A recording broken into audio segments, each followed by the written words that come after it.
ಈ cinema. So ಇನ್ನೂ ಹೆಜ್ಜೆ ಇಡೋದು ತುಂಬ ಇದೆ ಅನ್ನೋಂಥದ್ದು. ಪ್ರತಿ ಸಾರಿ ಇದನ್ನು ಮಾತನಾಡ್ತಾ ಇರ್ತೀರಿ. ಆ್ಯಸ್ ಯೂಶಲ್ ಸರ್, ಅಂದರೆ ಮೊದಲೇ ಹೆಜ್ಜೆ ಇಟ್ಟಾಗಿದ್ದಂಥ ಕನಸು ಈ ಹಂತಕ್ಕೂ ಕೂಡ ಗಣೇಶ್ ಅವ್ರಿಗೆ ಈಡೇರುವ ಹಂತದಲ್ಲಿ ಯಾವುದಾಗಿರುತ್ತೆ, ಹೇಗಿರುತ್ತೆ ಅನ್ನೋದು ಸರ್?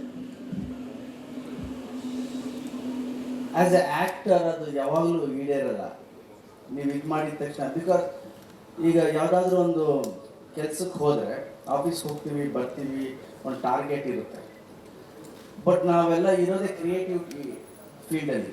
ಆ ಕ್ರಿಯೇಟಿವ್ಗೆ ಕೊನೆ ಇಲ್ಲ, ಅದು ಹುಟ್ತಾನೆ ಇರುತ್ತೆ. ಆ್ಯಂಡ್ ನೀವು ಯಾವ ಮಟ್ಟಿಗೆ ಕ್ರಿಯೇಟಿವ್ ಮನಸ್ಸಲ್ಲಿ ಅಂದ್ಕೊಂಡಿರ್ತೀರಲ್ಲ, ಇದೊಂದು ಹಿಂಗಾಗ್ಬೋದಾ ಅಂತ, ಅದಕ್ಕಿಂತ ಮೀರ್ಬೋದು, ಇಲ್ಲ ಅದಕ್ಕಿಂತ ಕಮ್ಮಿ ಆಗ್ಬೋದು.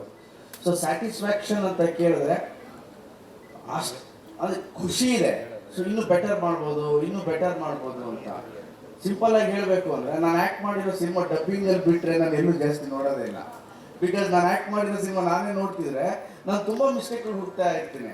ಸೊ ಇದೇನು ಡಬ್ಬ ಥರ ಮಾಡಿದೆ, ನಾನು ಹಿಂಗೆ ಮಾಡ್ಬೋದಿತ್ತಲ್ಲ ಅಂತ. ಯಾವುದಾದ್ರೂ ಎಮೋಷನ್ ಸೀನ್ ಇದ್ರೆ ಎಲ್ಲ ಹೊಗಳ್ತಾ ಇದ್ರು, ನಾನು ಓಕೆ ಎಲ್ಲ ಹೊಗಳ್ತಾ ಇದ್ದಾರೆ, ಎಲ್ರಿಗೂ ಇಷ್ಟ ಆಯಿತು, ಇದು ನನಗೆ ಇಷ್ಟ ಆಯ್ತಾ ಪರ್ಸ್ನಲಿ ಅಂತ ನೋಡ್ತೀನಿ. ಹಾಗೆ ನೋಡಿದ್ರೆ ಶೈಲು ಅನ್ನೋ ಸಿನಿಮಾ ಏನಿದೆ, ಪರ್ಸ್ನಲಿ ನನಗೆ ಇಷ್ಟ ಸಿನಿಮಾ. ಅದು ಎಸ್ಪೆಷಲಿ ಆ ಇಂಟ್ರೋಲ್ ಬ್ಲಾಕು, ಆ ಡಬ್ಬಿಂಗು, ಕ್ರ್ಯಾಕ್ ವಾಯ್ಸ್ ಎಲ್ಲ ಮಾಡಿರೋದು.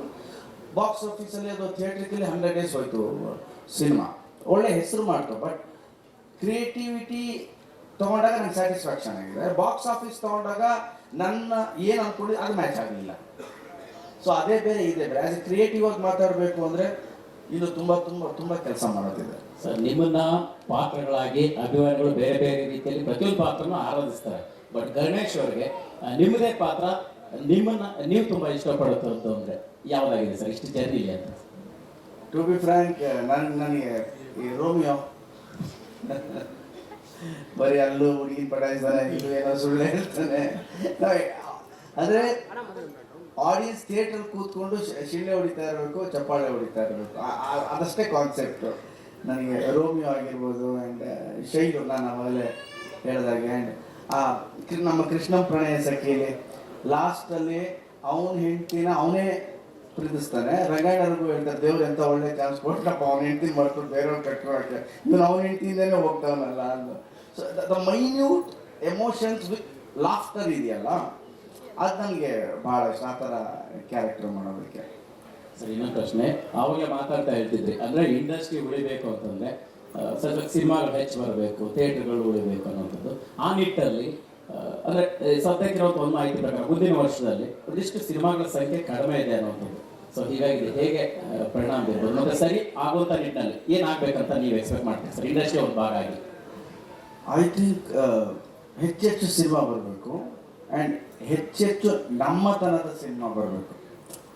ನಮ್ಮ ಸಿನಿಮಾ ಅನಿಸ್ಬೇಕು, ನಮ್ಮ ಮಣ್ಣಿನ ಒಂದು ಗುಣ ಇರಬೇಕು, ಆ ಥರದ ಸಿನಿಮಾ ಅನಿಸ್ಬೇಕು. ಜೊತೆಯಲ್ಲಿ ನಾವು ಪ್ರೇಕ್ಷಕರನ್ನ ಎಷ್ಟು ಥಿಯೇಟ್ರ್ ಒಳಗೆ ಬರಮಾಡ್ಕೊಳ್ತೀವೋ, ಅಂದರೆ ಅಭ್ಯಾಸ ಆಗುತ್ತೋ, ನಮಗೆ ಕಲೆಕ್ಷನ್ಸ್ ಜಾಸ್ತಿ ಆಗ್ತಾ ಇರುತ್ತೆ. ನಿಮಗೆ ಕಲೆಕ್ಷನ್ ಜಾಸ್ತಿ ಆದಾಗ ಬಾಕ್ಸ್ ಆಫೀಸ್ ಹಿಟ್ ಅಂತ ಹೇಳ್ತೀವಿ. ಬಾಕ್ಸ್ ಆಫೀಸ್ ಹಿಟ್ ಆದಾಗ ಬೇರೆ ಬೇರೆ ಥರದ ನಮ್ಮ ಸಂಸ್ಕೃತಿಯನ್ನು ಬೇರೆ ಥರ ತೋರಿಸ್ಬೋದು ಅನ್ನೋದು ನಮ್ಮದು. ಹೆಚ್ಚು ಸಿನಿಮಾ ಮಾಡಬೇಕು, ಹೆಚ್ಚು ಕ್ರಿಯೇಟಿವಿಟಿ ಬರಬೇಕು ಇಂಡಸ್ಟ್ರಿಗೆ, ರೈಟರ್ಸ್ ಬರಬೇಕು. ನಾನು ಹೋದ ಪ್ರೆಸ್ ಮೀಟಲ್ಲೂ ಹೇಳಿದ್ದೆ, ನಾನು ಹೆಚ್ಚು ರೈಟರ್ಸ್ ಬರಬೇಕು. ಯಾವುದೋ ಜಪನೀಸ್ ಫಿಲ್ಮ್ ನೋಡೋದು, ಯಾವುದೋ ಕೊರಿಯನ್ ಫಿಲ್ಮ್ ನೋಡೋದು, ಅಲ್ಲಿಂದ ಇಲ್ಲಿ ತಂದು ಹಾಕೋದು, ಏನೋ ಡಿಫ್ರೆಂಟ್ ಮಾಡಿ, ದಟ್ ವಿಲ್ ನಾಟ್ ವರ್ಕ್.